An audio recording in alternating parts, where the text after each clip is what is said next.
What's up, guys? Welcome back to the Basement Show. Sorry we missed you last week. Life just kind of gets in the way sometimes. But with my mother's birthday, Roger had a wedding, Ramon wasn't feeling too good. So, you know, here we are with 2 weeks worth of books to cover. So we're going to have to talk some pretty good game here. We're going to have to talk quick. You might also notice that there's a bunch of Zelda shit over here to my right. On the left side of your screen, but that's my right. So we're going to give all of this away, details later on in the show. We got a Link statue right here. I'll just open this right up for you. Pretty. Check that out, a little maquette awesomeness. We got a Legend of Zelda art book published by Dark Horse Comics. And we got a Ganon statue as well. Or maquette, if you prefer the proper term. I do not know what the difference is, nor do I particularly care. All of this thanks to our good friends at Dark Horse Comics. Orb Driver hooked us up. Thank you very much. Yep. You guys were absolutely awesome back at NYCC. All right, guys. 2 weeks worth of books. Here's what we got. From last week, we're going to talk about Providence, #1 from Avatar. We got Order of the Forge, issue 2 from Dark Horse. We got Convergence, issue 8. That concluded. Images, Material #1, and Sons of the Devil. And from this week, we got Boom Studios' Broken World, Dark Horse's Age of Reptiles, Ancient Egyptians. We got DC's bunch of #1s, Bat-Mite, Batman Beyond, Bizarro, Midnighter, and Omega Men. Ninja Turtles, we got Mutanimals, issue 4. Amazing Spider-Man Renew Your Vows, #1. We got Groot, issue 1. Secret Wars 3. And we're going to talk about G.I. Joe, A Real American Hero, #214. The Death of Snake Eyes. Fucking really? IDW? Really? Ruining my fucking childhood. I named my dog Timber, man, for fuck's sake. Like, you know, you want to just get, like, G.I. Joe, like, off the bat? Like, let me just get this out of my fucking system? Yes, please. All right. Hang on. I need a drink. Oh, that's a bad sign.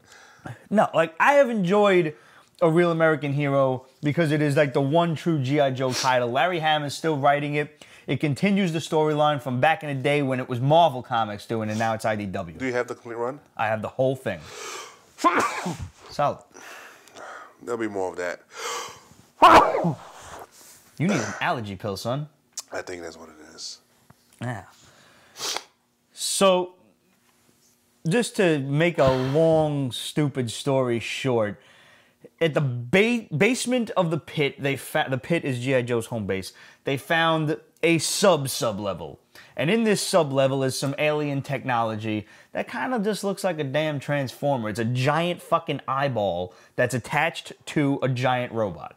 Okay? Oh, Jesus. Now, meanwhile, Cobra is building their own giant robot. Of course they are. Because why not? Now, G.I. Joe gets the brilliant idea because they need some sort of consciousness to awaken the alien engine, if you will. So instead of using a Joe, they use Serpentor. Yeah.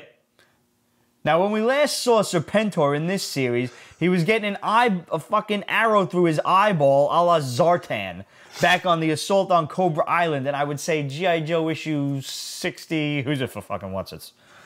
This is 25 years ago. Easily. Now, they decide to clone the body of the Cobra Emperor, because he was a clone to begin with, so I guess that shit does, you know, kind of flies.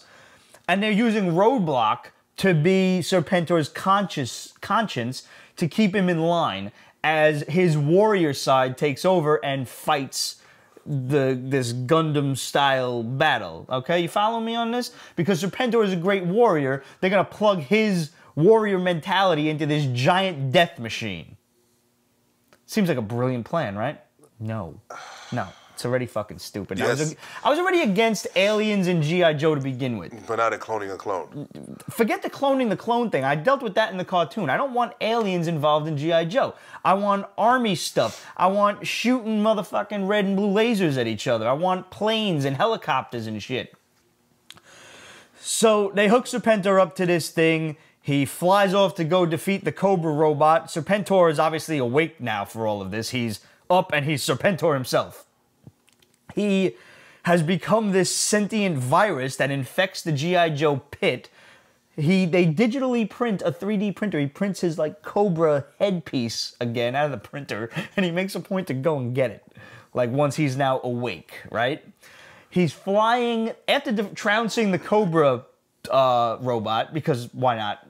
He's flying the robot back over here to go and fuck up the Joes. Roadblock has been taken out. Like, you know, his mind just was not powerful enough to beat Serpentor. So that coming, actually. So now it comes down to who's the man. Obviously, he's got to come down to Snake Eyes to protect everybody. It's Snake Eyes versus Serpentor.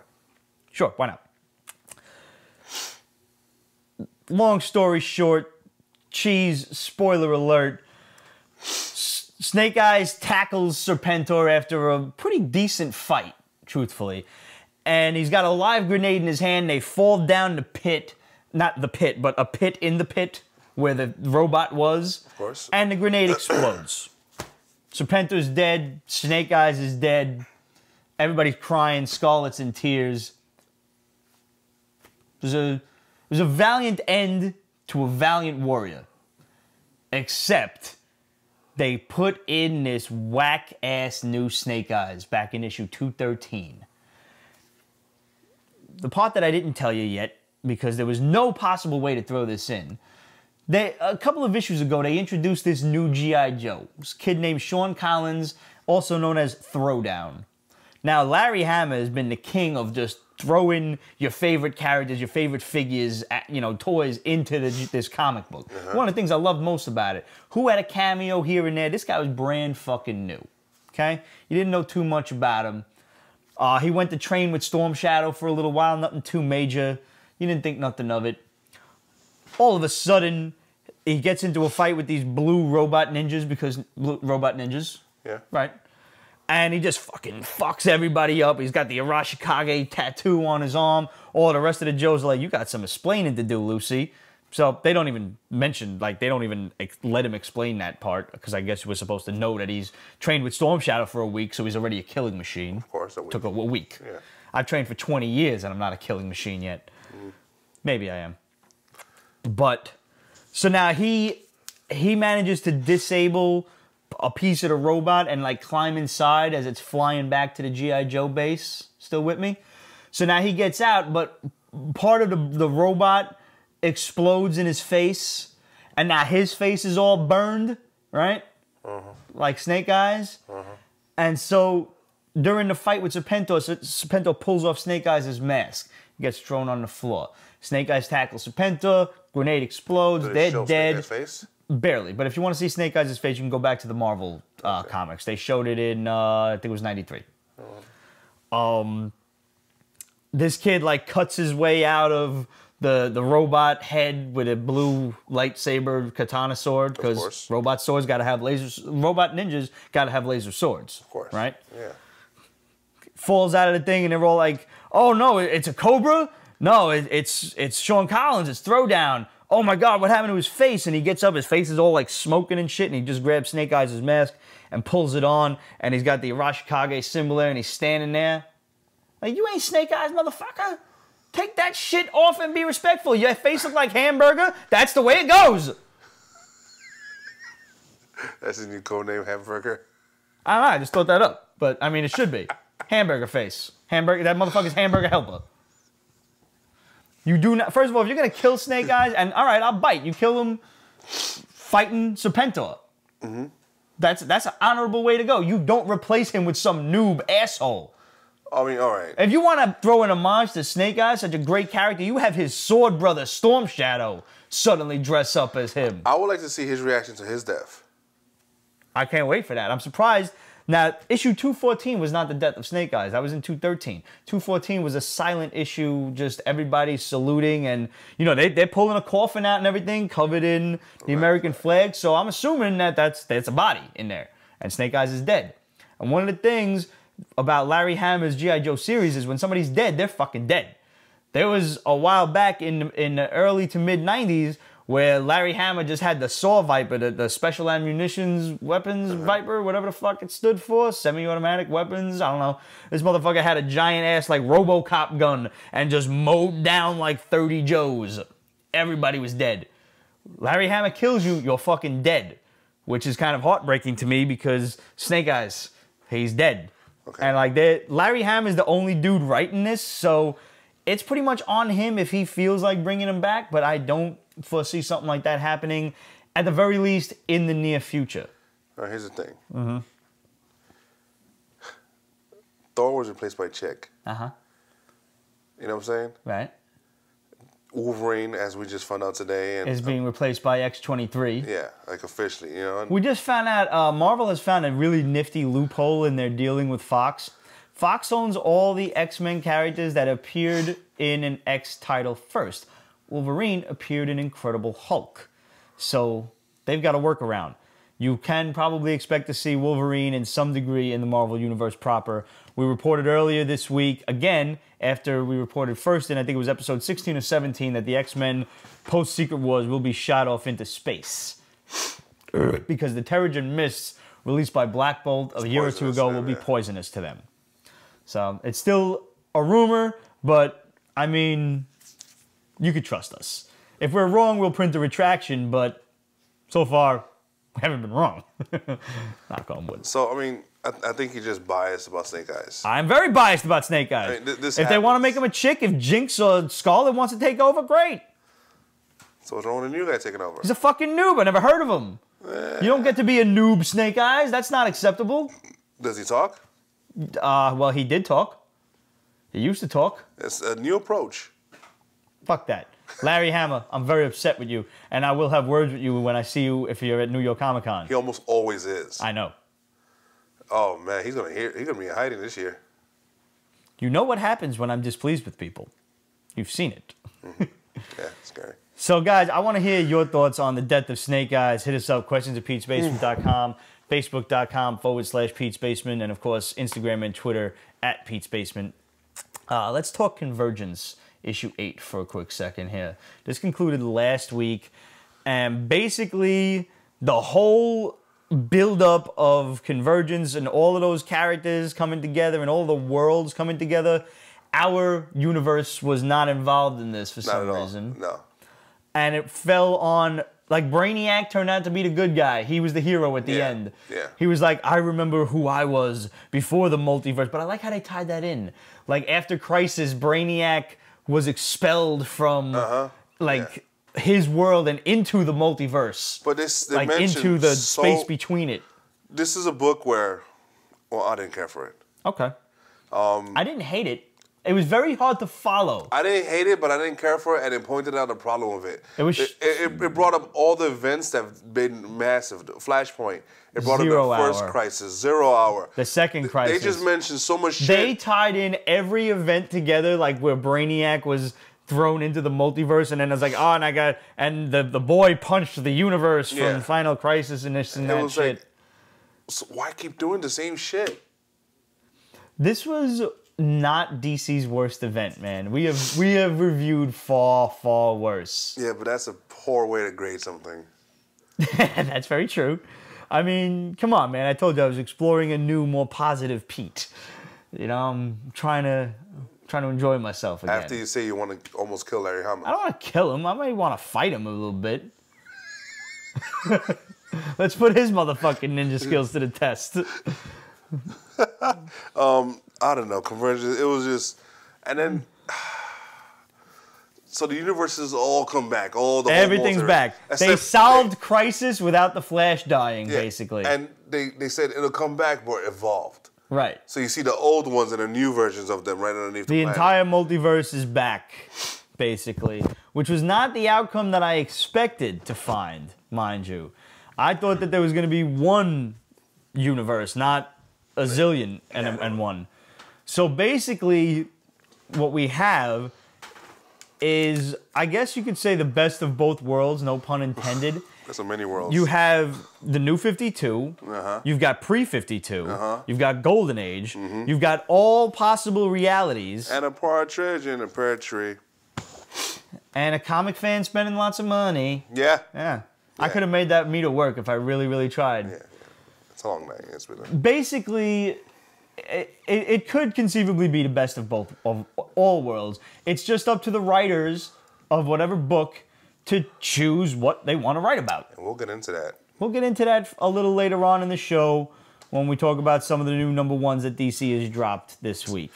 Some books are continuing on. Some books are just starting. And it really is, it's up to the writers. And, you know, I guess this opens it up if they want to do, like, specials or something. It's up to the writers, but it's also up to the editors and the marketing department. Right. Where are they going to go with the characters that have been New 52 and the storylines that are still going? How does this affect Superman? How does this affect Batman? We're not going to know for a little while. Yeah. I don't know. All in all, Convergence was not the worst event I've ever read from DC. I liked the concept of Brainiac being thrust out of his own homeworld and into the space between the multiverse, if you will. And that's how he became this giant, not malevolent, but just heartless, unfeeling creature.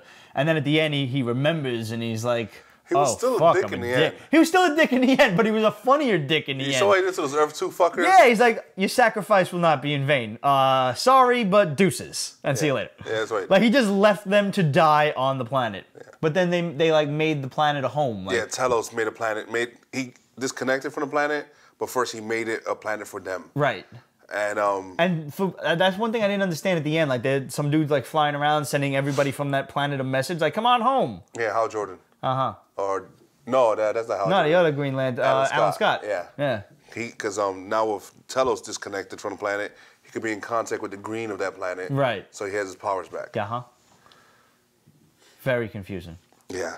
So pretty much, if it's just yeah. That's Earth 2 essentially, right? Yes. Okay. Just Earth 2.1, I guess. 2.1, whatever. What did you guys think of Convergence? I know we're a week behind on this, but. You know, is what it is. I like the artwork. Artwork was good. Yeah. Whatever. You're a harder person to please lately. Yeah. I know. I'm just sick and tired of the bullshit, man. It's a lot of bullshit. They're the oldest books. I'm glad I dropped them a long time ago. I'm enjoying Secret War books, but the Secret Wars books, we actually left out the vast majority of them to review this week. All of them are essentially what ifs. Yeah. I guess if I had to recommend you read any of them, Ultimate End would be the one.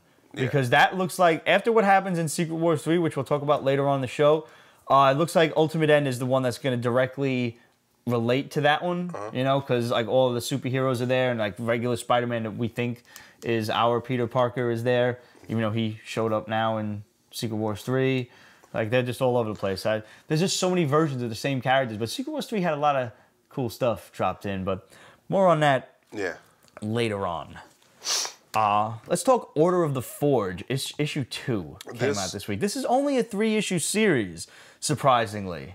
Which is sad, because it's one-on-one is to become a movie. Yeah, no, this would be so awesome as like a crazy-ass history action movie. And two, I mean, I read it in alphabetical company order. Of course you did. So I read this first, and then I went to DC Convergence. Mm-hmm. And it kind of prevented me from crying, because I still had Order of the Forge in my mind. Yeah. Because I didn't care for it. The zany time travel, past, present, future, and when and where. But I was like, okay, Order of Forge, at least that was a good book. And then I moved on to the next one. I'll give you a rundown of this. In the first issue, George Washington is getting yelled at by his father to kind of just stop being a little bitch and be a better man and, you know, honor the family and this and that. And the father's like, we planted this cherry tree in the yard and it's going to be a symbol of the family. So George is being a dick and he's going to go out and chop down a cherry tree. And somebody like gets pulled into the forest, and the axe gets embedded in this ancient Indian totem, like Native American totem, and it gives him special powers with the axe. And then he gets into a street fight with these thugs that are gonna like rape his fucking the niece of the master, the baron, the land baron that he's working for. So they're going to rape this girl, and he defends her, along with Paul Revere and Ben Franklin. The totem magic flows through the axe and into all of them. Which is hot. So awesome. It was. We don't see the result of that until now, issue 2. Yeah. When Paul Revere has to... ride somewhere with Benjamin Franklin. And all of a sudden the horse goes on fire, a la fucking Sleepy Hollow. Yeah. Like hooves and shit. Yeah, and it's crazy. The horse on fire. And his eyes are all red too. Yeah. Ben Franklin is like omnipresent and shit. Like he's omniscient or whatever. Yeah, he's like just brilliantly smart.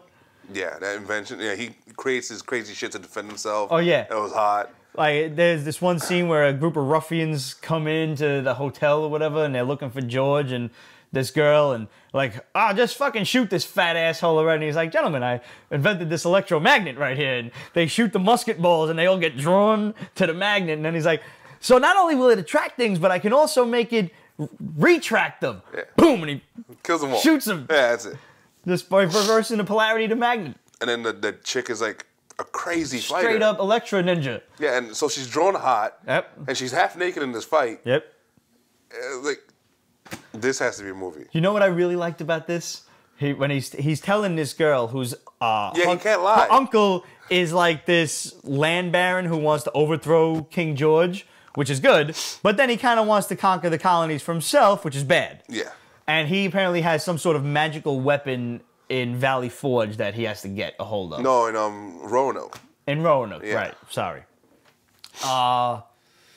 So yeah, and George is telling this girl, like, well, there's something else. The magic affected me in another way. I can't lie. She's like, well, no, like, it's good to tell the truth. He's like, no, I physically can't lie. Yeah. And I was like, that's a nice twist. I like that. Yeah. Yeah.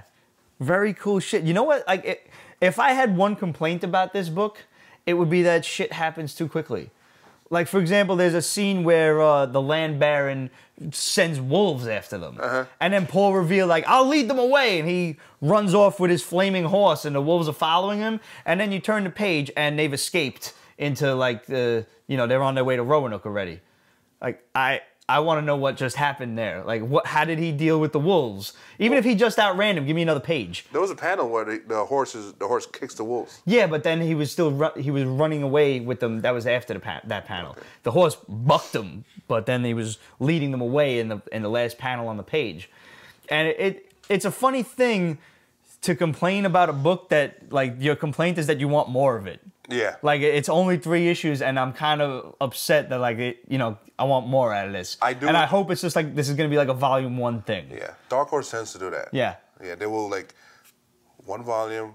You liked it? Here's another one. This is a fun series. If you're, like, a history buff or anything like that, like, literally, what if the Founding Fathers were superheroes? Yeah. Yeah. Exactly, yeah. And then all you got to do is just, like, look up this shit, and you'll find out the real things about it. Look up Roanoke. Look up all the Founding Fathers, and you can just, it's perfect for kids. Yeah. They'll be disappointed. I mean, it might maybe not perfect for kids with the language and shit running around. Yes, they are foul-mouthed. That is one thing, actually, I wish they were a little less modern vernacular. Yeah, it is more modern. I guess I'm just not used to that. Like, every TV show or movie that you see based in that time period, everybody kind of talks in that high English stature, you know? So that took me off guard. Okay, I can see that. But other than that, I mean, the book is great. Yeah, it's a lot of fun. Highly recommended, guys. Hope I don't see issue 3 falling by the wayside. Yeah. Let's see how this all pans out. So,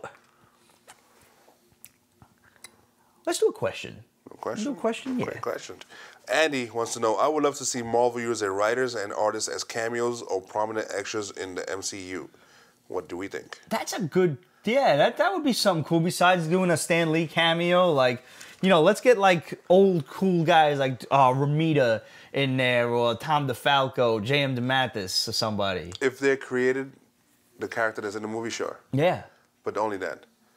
Or what if they had, like, a really prominent role of, in writing the character? Unless it's, like, obvious, like they're doing Frank Miller's story for Daredevil, then have Frank Miller around. But if it's not, then no. What if they're just like a store clerk or something?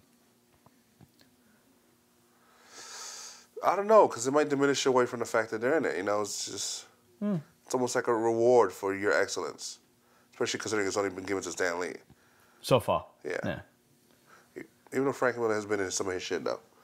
Yeah, I believe he. I think he was in Sin City. Yeah. So, but that's his. So hey. Right. So I think it could be done, but pick and choose. Not for every time. No, it's not not for everybody. I would say it's a Legends tour at best. Yeah. Like who? I would like to see Ramita in a movie. I mean, if you've ever had the privilege of meeting John Romita Sr., he's just a happy guy.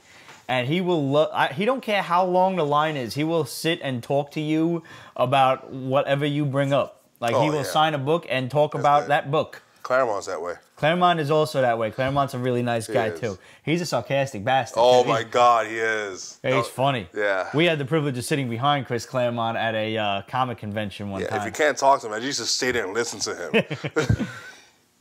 My cousin come to Comic-Con pretty much just to see the hot cosplayers, and he's there was a just massive line for Chris Claremont, and he's like, "Who's that guy?" And I said, "You know, you've seen all the X-Men movies, right?" He's like, "Yeah." I said, "Well, he wrote pretty much every single iconic story that they use for the movies." And Claremont heard me say this, and he leans over and he says, "Yeah, I used to be somebody back in the day." Like, just a funny, sarcastic dude. Great guy. So, I guess you guys have spent the whole show wondering how you can get your mitts on all of this nifty-ass Zelda stuff, right? Pricey, too. Pricey, too. I mean, these maquettes are no joke. You're probably looking at about, $200, $250 worth of stuff. And we are giving it all away to one lucky-ass person. This is not a first, second, third prize thing. You get everything you see here. Not the Hulk figure, man. That's mine. Every Zelda-related thing here. Every Zelda thing here, including this art book, which is I can't open for you because it's still sealed in the plastic. Yes. All of these figures are still sealed in the plastic, so that is how you will get them. There are several ways in which you can enter this contest. We are going to put up a post on Instagram. You share that post and tag 2 of your friends. You can share the post once a day, and every share is an entry into the contest. Nice. We're gonna be nice about this. We're gonna make this accessible to everybody. So you share the post once a day on Instagram, Twitter, Facebook, Tumblr, and gula sorda. You fucking tattoo it on your sister's back or something. You send us a picture. Try to get a little ass crack in there or something. Just fucking kidding, guys. Just kidding. You share the thing on each of the social medias. It's one entry. You send us a picture of how much you love either Pete's Basement or The Legend of Zelda. That is 10 entries into the contest. Nice. That's 10. You post that shit on the social media and you tag this thing, hashtag it, Pete's Basement LOZ contest. I'm not going to make you spell out the whole Legend of Zelda. Nah. LOZ contest is just fine. Big L, little O, big Z. What? I hate when people just write the hashtag straight out. Like, use some capital letters, man. My eyes hurt trying to read that. Well, I'm just saying. If you're already following us on all the necessary social medias, you've already got one entry each into the contest. You're in. So no unliking and then reliking the page. That doesn't count. Sorry, guys. Last but not least, we are going to have a trivia question that is going to be worth 20 points. You do not have to get the trivia question right in order to win. But if you do, 20 freaking points. It's 20 points extra. That's 20 extra entries over everybody else. So, the question is, what enemy besides Ganon has appeared in every single Legend of Zelda game? What enemy besides Ganon has been in every single Zelda game? You're going to pop your answer in on Rafflecopter. You will find that link on PetesBasement.com. There'll be the contest page. It'll be PetesBasement.com/LOZ contest. And the Rafflecopter thing will be right there. You just go on, you put your answer in, and You get tallied into the contest. 20 points is a lot of points. It 10 is. points is a lot of points too. 10 is a lot. Yeah. And if you can't post the same picture over and over again and get 10 points, but if you post different pictures over, like, you know, like you post a new picture every week or something like that, or every day if you really, really want them, whatever it takes. Yes, this is going on for the full month of June. Right, the rest of the whole month. The drawing will be held the first week in July. So you've got time for this. You have time to plan out your strategies. You have time to get entry after entry after fucking entry into all of this. So yeah, if you want to post up different pictures, that is 10 points worth of entry for every picture. Guys, we want you to win this. We want you to have as many chances as possible. Remember, share the shit on Instagram, Facebook, and Twitter. Tag 2 of your friends. Hashtag it Pete's Basement LOZ contest. And good luck. Seriously. This is going to be a fun contest. It's going to be a fun summer. We have a lot of shit to give away. We have a lot of stuff to give away. Underneath the Ganon, it's not light. It's a damn heavy-ass hardcover book. After this contest, we are going to give away a Masters of the Universe art book. You have no idea how awesome this is. This is like 300 pages of He-Man. Skeletor's like, holy shit, I can't believe it. That was just pure luck. I mean, that's like a magic trick. I didn't even mean that. So that's coming in July. Pete's Basement, we just love to give stuff away, guys. This is kind of what we do. We're benevolent sons of bitches. Really, we just kind of need as much good karma and heaven credit as possible because, I mean, if you believe in that stuff, you know we have all done enough to take that downward escalator. So, yeah. And I'm still waiting for the boob pictures. But again, I'm not officially asking for them. I'm just saying that we're going to get arrested by somebody. The NSA is listening to this shit. At this point. We have a file. I'm sure we have a file in several agencies. And yeah. If the Little Person Defamation League hasn't written us yet, we might be okay. Fucking Adam. Yeah, it's all him. So, guys, it's that point in the show. If you want to watch the rest of this episode, there are several ways you can do that. You can rent the rest of this for 99 cents, and it is yours to keep for 2 whole days and nights. And then it magically deletes itself. The internet fairies come in and do the little internet fairy stardust thing, and the episode's gone. And it doesn't take up no more room on the computer. For $1.99, it is yours to keep forever. You can download this episode into your computer, and it is DTF, DTM free, DRM free. DRM? Whatever. Doesn't matter. You can pretty much put it on every device. It's device free. It is not device racist. That's it. DR device racist mastery something. I'll come up with a good acronym. I will. I promise. For $3.99, you get the Vibranium package, which is the episodes that we put out in a month, all of the behind the scenes shit, early access to the contests, the episodes. And you also get 6 weeks for the price of 4. You get 2 whole weeks for free in the beginning of the month to kind of try it out before you get charged and see if you like it. I mean, obviously you're going to like it. What's not to like? $3.99, in case you didn't understand his freaking Brooklynese. Guys, thanks for tuning in.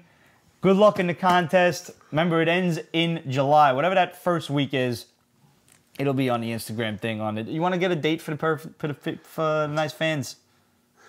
We'll be here the second. 1, 2, 3. It looks like the 3rd. No, not second. Second. We'll be July here 2nd. July the 2nd. Segundo. Nice. Right in time for July 4th weekend. Just in time for July 4th weekend. All right. Zelda and fireworks. Zelda and fireworks. I like this. It's a good plan. It is. Yeah. We're smart. We know things. Yeah. See you next week, guys. Avatar's Providence. Now, when I saw the cover of this, it had all the makings of some fun Cthulhu stuff. Yeah. I didn't get no Cthulhu stuff yet. So, okay, from what I know, this isn't the first. This is like, there's other books to it. Uh-huh. I think this might even be they do reference stuff like beforehand.